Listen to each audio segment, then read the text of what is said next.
Hello children. Today in this video we are going to see the new chapter in science, chapter 11, that is about nature of matter. Okay.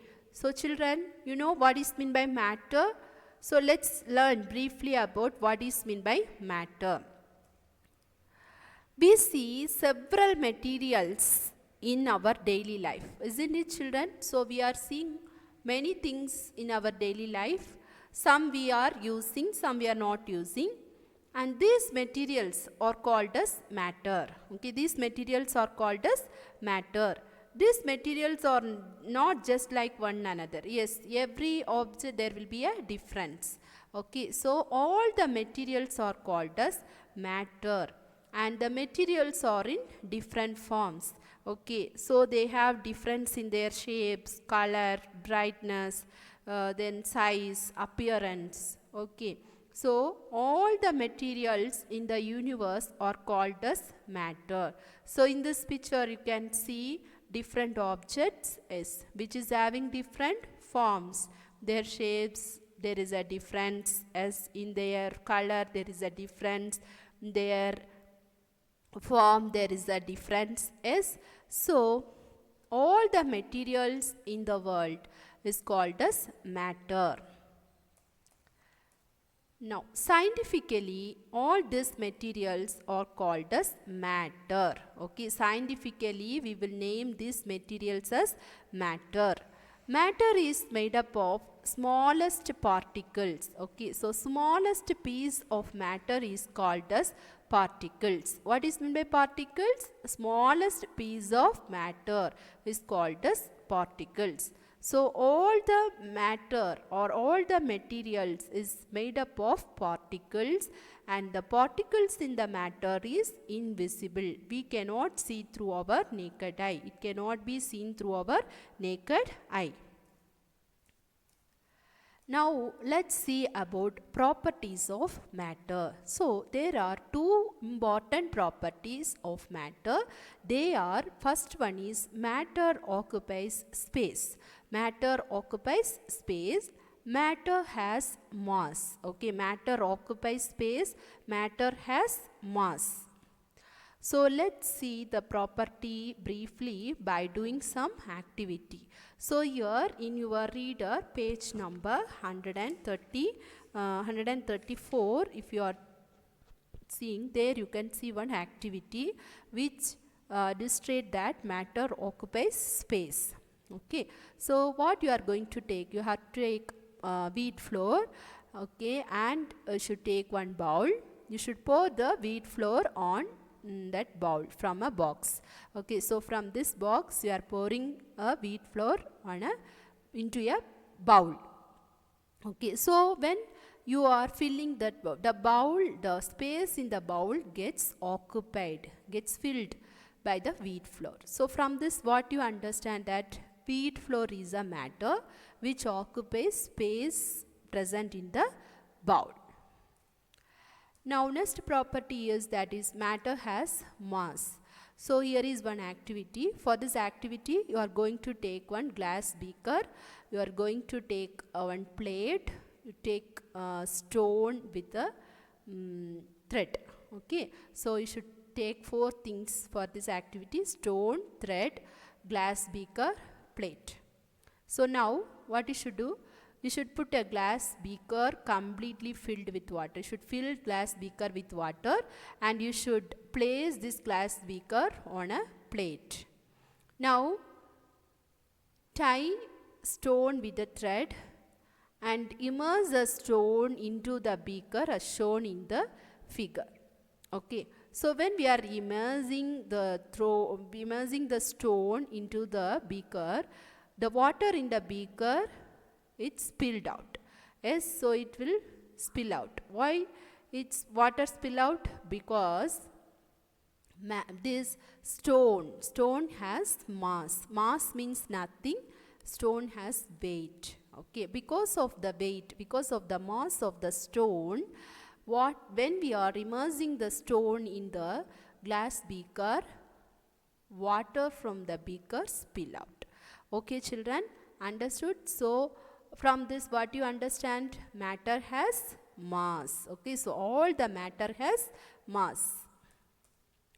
Now, states of matter. There are three different states of matter. They are solid, liquid and gas. This you might have learned in your lower class itself, isn't it, children? So what are the three states of matter? Solid, liquid and gas. So I already said matter is made up of particles. Okay, so how the arrangement of particles will be there in states of matter? So first state is solid. Particles are densely and orderly arranged. You know, solid, it's very hard. It has a definite shape. Okay, why it has definite shape? You know, particles are densely and orderly arranged in solids. Okay, in solids, particles are densely arranged. Example for solid is stone, iron, etc. Okay, in liquids, how the particles will be? Particles are loosely arranged. Okay, so comparing to solid, in liquid, particles are loosely arranged.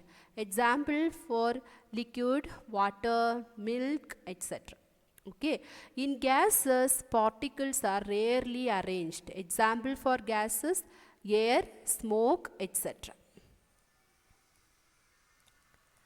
Now here you can see some of the characters of solid, liquid and gas. Shape and size of the solid in any place do not change. So I have already told that solid have definite shape. Okay, solid have definite shape and the shape and size of the solid will not change in any place. Liquid, what about the shape of liquid? Liquid do not have shape. It will take the shape of its container. For example, if you are keeping water in a bottle, the water will take the shape of the particular bottle.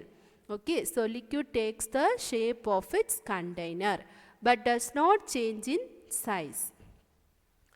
And what about gas? Gas is spread over the entire space of the container and its volume changes. Okay, gases, it will spread over the entire space of the container and its volume changes. Now, effect of heat on matter. Effect of heat on matter. So, when you know there are three different forms of matter. So, when we are heating these states of matter, there is some effect. So, we can understand this effect by doing one activity. For this, you have to take a stand, okay, as shown in the picture. You should fix a metallic ring into a stand, okay, and then you have to take a pendulum of an iron bob. Okay, pendulum of iron bob. This is called pendulum of iron bob, and you should try to pass this pendulum of iron bob into the ring. Okay, did the bob pass through the ring? Yes, the bob will pass through the ring. Okay, so next what you are going to do? Now heat the iron bob. Okay, you are going to heat the iron bob, and after heating you just try to pass it through the ring. Did it pass through? No. Why? Because when we are heating this iron bob, the iron bob, due to heating, it will expand. Okay, it will expand. Due to heating, the iron bob, it will expand, and so that it will not pass into the iron ring. Okay, children. So from this what you understand? On heating, matter expands. Okay, so matter expands on heating. Matter gets changed when heated. Matter expands on heating. All solid, liquid and gases, they will expand on heating. Understand, children? So from the above activity we understood that matter gets changed when heated. Matter expands on heating. Hence, liquid, solid and gases expands on heating. Now change in states of matter. Matter changes its state from one form to another. When we are heating or cooling it, matter will changes its state from one form to another, which is called as change in state of a substance. So on heating, when you are heating, many solid will changes into liquid state. Okay, so the effect of heat depends upon the level of hotness. When we are increasing the heat, solid changes into liquid, liquid changes into gas. In the same way, if you are cooling, gas changes into liquid, liquid changes into solid. So here you can see the flow chart. Solid on heating it changes into liquid, liquid on heating it changes into gas, gas on cooling it changes into liquid, liquid on cooling again it changes to solid. Example for this change in states of matter is ice cube. So ice cube is a solid. When we are heating ice cube, it converted into water, and again when we are heating water, it gets converted into vapor. So vapor on cooling, it gets converted into water. Again water on cooling gets converted into ice cube. Now let's learn about sublimation. So sublimation means some solids on heating directly converted into their vapor state without passing through the liquid state. That is called sublimation. So what is meant by sublimation? Some solid, they will be directly converted into vapor state without passing through the liquid state. It is called sublimation.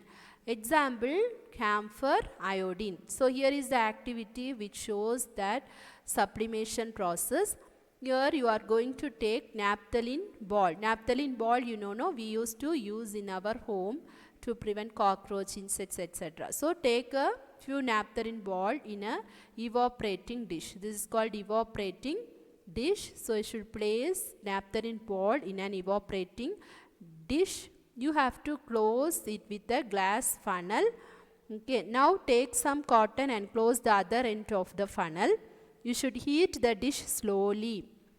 What will happen, you know, naphthalene ball, when it's heated, it gets converted into milky vapor and it will be collected in the inner side of the funnel. Okay, now stop heating. Okay, so here what happened? Naphthalene ball is a solid which gets converted into liquid. Okay, this process is called as sublimation. Understand, children? Now let's learn about another topic, that is mass. Mass is a total quantity of matter coagulating together to make an object or a substance. So mass means nothing, it's weight. Weight of an object, total quantity of the object. So it's measured in terms of weight. SI unit of mass is kilogram. What is the SI unit of mass? Kilogram. Now here you can see the units of mass. If 1000 mg is equal to 1 gram. Okay, 1000 milligram is equal to 1 gram. 1000 gram is equal to 1 kg. 100 kg is equal to 1 quintal. 1000 kg is equal to 1 ton. Okay, so these are some of the units of mass. So what is the SI unit of mass? Kilogram. Mass is measured in terms of weight. Now next is about density. Density means it is the amount of mass contained in a unit volume. Density of solid will be more than that of solid. Okay, so density of solid will be more than that of solid, and density of liquid will be more than that of gas. So which is having more density? Solid. Okay, so solid having more density than liquid, and liquid is having more density than gas. Now, the mass of an object in 1 cubic meter of its volume is called as density. SI unit of density is kilogram per cubic meter. So, what is the SI unit of density? Kilogram per cubic meter. Now is about pressure. So to understand about pressure, you are going to do one activity. You should take a tumbler containing water and you should place a blade horizontally. So when we are placing horizontally, it will float. Now the same blade, if you are placing perpendicularly to the surface of water, it will sink. When the blade is kept horizontally, its mass is distributed over an area, therefore it will float. Okay, mass is less, so it will float. When the blade is kept perpendicular to the water mass, mass will be distributed over a smaller area, and the mass which per unit area is called as pressure. Okay, so pressure means it is the force exerted on the particular area. Okay, pressure means it is the force exerted on the particular area. Now about buoyancy. When we are immersing any object in water, it exerts a downward force on water. Object will exert a downward force on water, and water in turn it will exert an upward force on the object. Okay, so when an object, if you are immersing in water, the object will exert a downward force on water, and water in turn it will exert a upward force on the object. If the upward force is more than the downward force, the upward force on the object exerted by the water is more than the downward force exerted by the object, then the object will float. Okay, then the object will float. This upward force exerted by the water on object is called as buoyancy. Okay, so when we are immersing any object in water, the upward force exerted by the water is called as buoyancy. So what is meant by buoyancy? The upward force exerted by the water on an object is called buoyancy. Now let us learn about solubility. Some object which dissolve in water, the property of the object to dissolve in water is called solubility. Solubility, some object, for example, if you are putting sugar in water, the sugar get dissolved, no? So the dissolving property of sugar in water is called as what? Solubility.